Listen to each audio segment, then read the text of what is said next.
Saludos, mi gente de Historia Callejera. Quien les habla, Cristian Batista, con un análisis real, genuino y verdadero acerca del legendario del bajo mundo, Jacinto Francisco de los Santos, cariñosamente llamado por los jóvenes de su barrio Radamés, que más tarde se convirtió en Dani 45. A los que dicen que Dani no era de nada, para cometer esos tipos de hechos en ese tiempo había que tener valor, porque llegaron a ver bandidos de aquel tiempo que cuando veían que el hombre era policía le devolvían todo, porque en ese tiempo, mayormente, más que ahora, en ese tiempo la policía era más respetada. Nadie quería tener problemas con policía. En este tiempo no. En este tiempo, aunque le den para abajo, pero en este tiempo se han pasado. Dale para abajo a un mayor en aquel tiempo. Recuérdense de lo que le pasó a Pololo y ese corito en Gualey, que le dieron para abajo al mayor Gomelora. Cómo peinaron a Gualey durante tiempo entero, casa por casa. Gualey entero, casa por casa. Que en esa acción tuvo involucrado Morenito la Cobra, que es difunto también. Y se le fue esa vuelta. Pero Pololo hizo su cárcel. Le echaron 30 años. Señores, dale para abajo a un policía. O no darle para abajo, no. Enfrentar a la policía. No solamente enfrentarla. Sonar con unas armas. Eso era una sentencia para el que sonaba. Ahora imagínate asaltar o enfrentar a la policía. Y Dani lo hizo en 2 ocasiones. O sea, cuando miramos esta acción, que no de ninguna manera es haciendo apología a la delincuencia, estamos hablando, haciendo análisis y una narración, estamos hablando de que Dani 45 fue un tipo peligroso, con unas acciones peligrosas. Nosotros vamos ahí, yo voy a dejar los captures. Tengo unos captures ahí, lo voy a dejar ahí en pantalla para que usted vaya sacando su conclusión. Estamos haciendo narraciones, análisis de sucesos del pasado, no glorificando el crimen, porque aquí nosotros no glorificamos el crimen, narramos y decimos la consecuencia, porque la calle no perdona. Pero no podemos dejar de decir, como dicen muchos, que Dani 45 era un coge golpe. No. Dicho por los mismos presos, Dani era un perverso. Dani se curtió con los menores.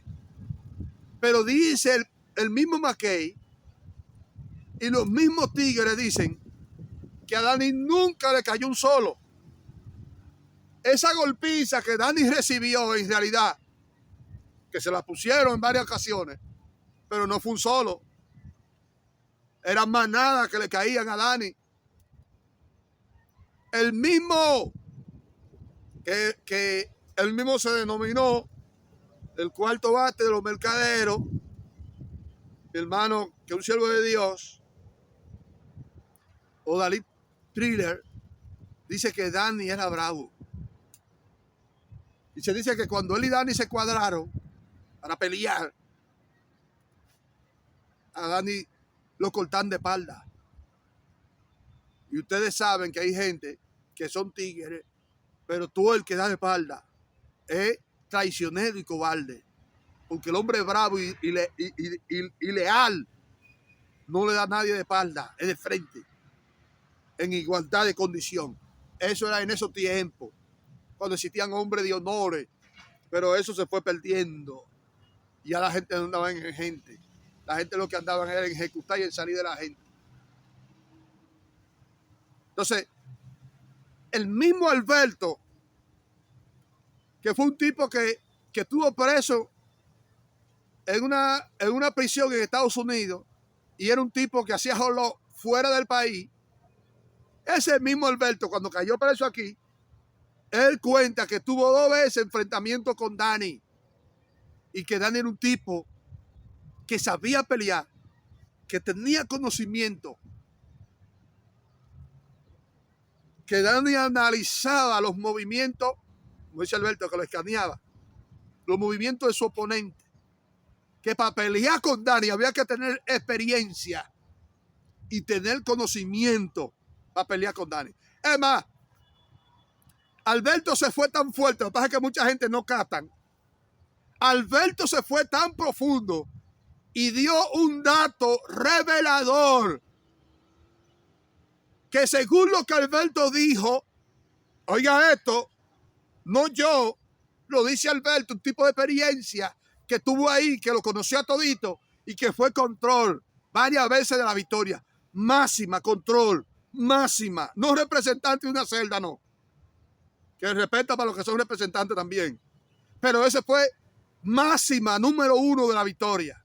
Dijo, un dato revelador que lo voy a recalcar aquí, que cuando había problemas, él y Marcelino, oye, hablando de Marcelino, que ha sido el preso que más años, no vamos a decir el preso también, el control que más años duró controlando, que se dice que controló entre 10 a 11 años controlando la victoria, que duró muchos años, que el mismo Moreno 31 dice que el verdadero control se llamó Marcelino, que Marcelino peleó 2 veces con Moreno y el mismo Moreno dice que en 2 ocasiones Marcelino lo llegó a cortar. Moreno de su boca diciéndolo.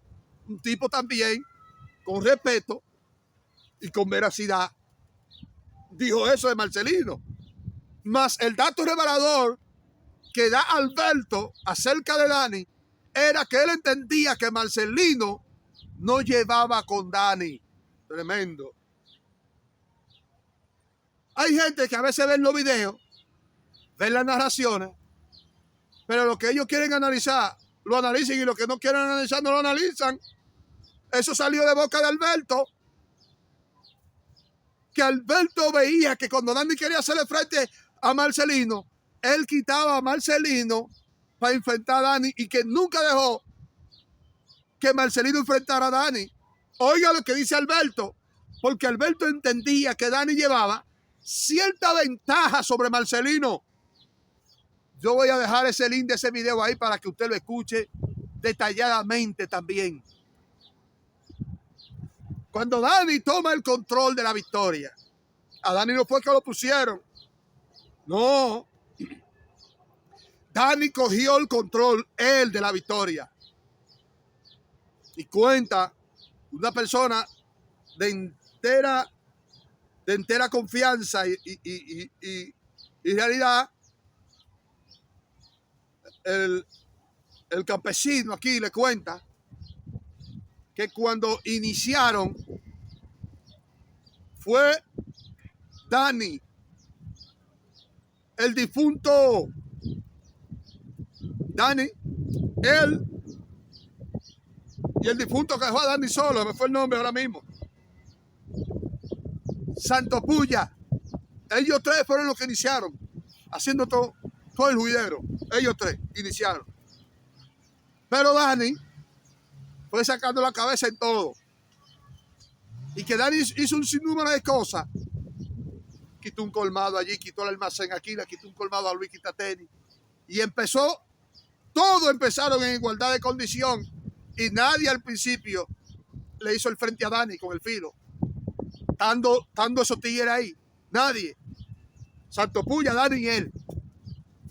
Haciendo. Pero cuando él vio que ya Dani tenía la mayoría del pueblo y que Dani empezó a biberonear a los tigres y que los tigres empezaron a dejar el patio a Dani y a irse para otra área de la victoria, Aquilito le había dicho al campesino que esas no eran formas de actuar con los tigres, porque los tigres se respetan y hay que actuar con bacanería con los tigres, porque cuando los tigres pueden tener abuso, pero cuando se reúnen es un problema. Pero conforme a las narraciones de Aquilito, a bregar a Dani ya, después que Dani cogió la fuerza y tenía 200 tigres a su disposición, pero al principio Dani no tenía los 200 tigres, porque Dani fue abriéndose paso y tomando, y tomando, y tomando, y en los inicios no le hicieron frente a Dani. Después que Dani cogió la fuerza, que ya tenía todo el control, se le fueron los humos a la cabeza, empezó a jefiar, a controlar y a ponerle bobo a los tigres. Dani no le puso bobo al campesino, siendo el campesino un tipo guapísimo, pero que había una consideración porque ellos eran amigos. Dani era amigo de Santo Puya, era amigo de Aquilito, era amigo de Decoride, y había una cierta consideración con Aquilito porque ellos eran una red. Lo que pasa fue que Dani se salió de su hueco ya. Él entendía que él era el Mesías en ese momento, que él era el que sabía absolutamente. Su mano derecha Santo Puya, el coro y la cosa.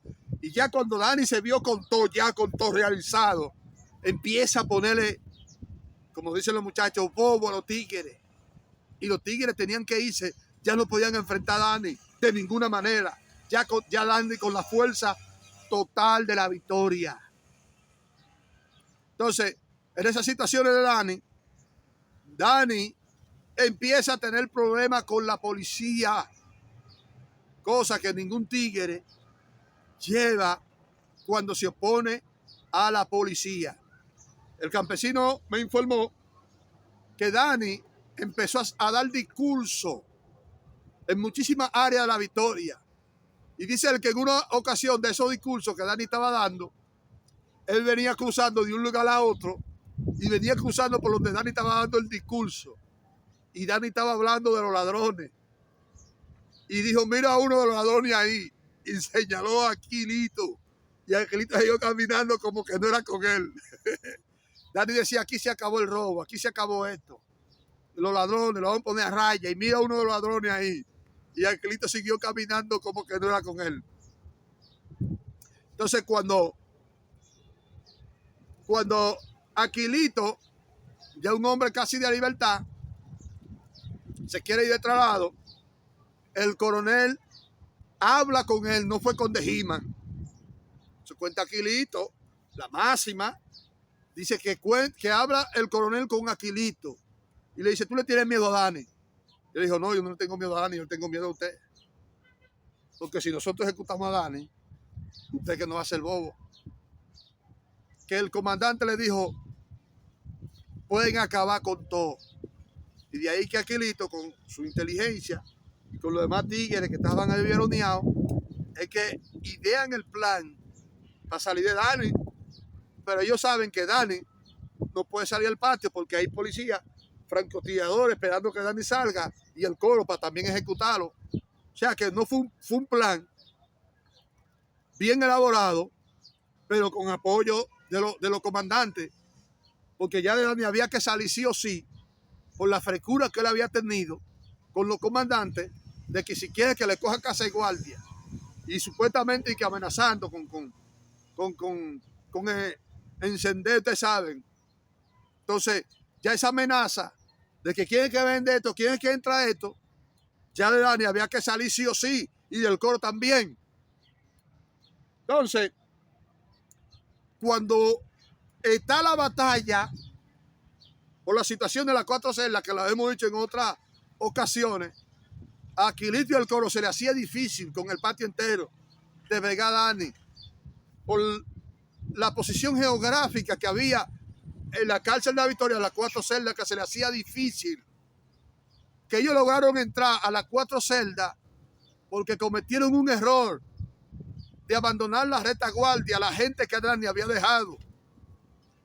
Con el miedo se fueron y dejaron la retaguardia, y ahí es que Aquilito y el coro entran y tienen entonces, ya ellos estaban a punto de tirar la toalla porque no podían penetrar donde estaba Dani. Al Dani moverse para una área y dejó un grupo ahí, y ese grupo con miedo dejan la retaguardia, entonces entraron el coro y de ahí fue que el pleito se dio a más. Yo haciendo estos análisis, realmente, sin faltar el respeto al difunto Santo Puya, una gente de más honor en ese momento, por más cotorra que Aquilito le diera, no debía de abandonar a Dani 45. No debía de abandonarlo. A Santo Puya le salía en ese momento. Le salía en ese momento marcar la historia con Dani ahí. Santo Puya, si se habían encontrado la celda 11, él y Dani, los que entraron a ejecutar a Dani, se le había hecho más difícil. Se le había hecho más difícil. Porque usted sabe, en la celda donde se encontraba Dani, ya en el baño, cuando entran 6 o 7 paladín al mismo tiempo, ustedes saben que ya Dani, por más guapo que fuera, no llevaba, porque se metieron al baño junto con él 6, 7 tigres bravos igual que él, y quizá más, pongamos a decir, armado también, con la bujía inspiradora que era el campesino. Ya hay que salir de él, te fuiste, porque ese tipo cuando se entrega es un problema. Pero uno solo, sin faltar el respeto a Aquilito, a los que estaban ahí, los que ya no están, uno solo que hubiese entrado a pelear con Dani ahí, se le hubiese hecho difícil. Entraron en grupo y había que salir de él como quiera. Pero si Santo Puya se queda, esos dos tulpenes, Dani y Santo Puya, dentro de la cárcel, peleando un lado cada uno, se les había hecho difícil a los que entraron ejecutar a esos dos tulpenes. Habían cogido lucha, habían tenido que sudar peleando. De esa manera, Dani es ejecutado. Antipariguayo me dijo, pero que como yo pongo en mis narraciones de Milita al segundo, que es Dani, después de Malicia, si el tercero, que es mi historia favorita, es de Aquilito también, ejecutó el segundo. Y yo le contesté y le dije que sí, que el tercero tiene el respeto de todos nosotros, pero el tercero no ejecutó solo a Dani, fue en un grupo, la verdad hay que decirla. Sí, Aquilito tenía el valor, sí, claro, de pelear con Dani. Pero de tú a tú, Aquilito y Dani, ustedes saben que no se sabe dónde estaban los cuartos. Porque tampoco Papiro estaba ahí y no entró solo. Julio César estaba ahí y no entró solo. Y que a pelear con Dani, no entraron solos ninguno. Eso lo desmiente el campesino. Cuando él fue a llevar a la gente que vino, que dijo, pues este está vivo todavía. Porque ellos no entraron a comérselo con yuca. Porque ellos sabían con quién era que se iban a enfrentar, con un hombre que en ese momento estaba dispuesto y que él sabe que ya se iba, que cualquiera se podía ir en ese momento. Que ellos saben que tenía valor y que no suplicó por su vida, aunque sintiera o oliera el olor a la muerte. No suplicó por su vida como lo hicieron otros. No abandonó su posición de guerra como lo hizo Santo Puya. Fue ejecutado, pero como un varón. Se paró a pelear. Y de esa manera, Dani 45 ejecutado, recibiendo casi 100 estocadas. Dice que se le contaron en su cuerpo 96 estocadas, casi 100. Por eso vemos a este personaje de camisa blanca con un filo en la mano, arrastrando el cuerpo sin vida de Dani 45. Hasta aquí llegó esta historia. Si te gustó, comenta, comparta y de like.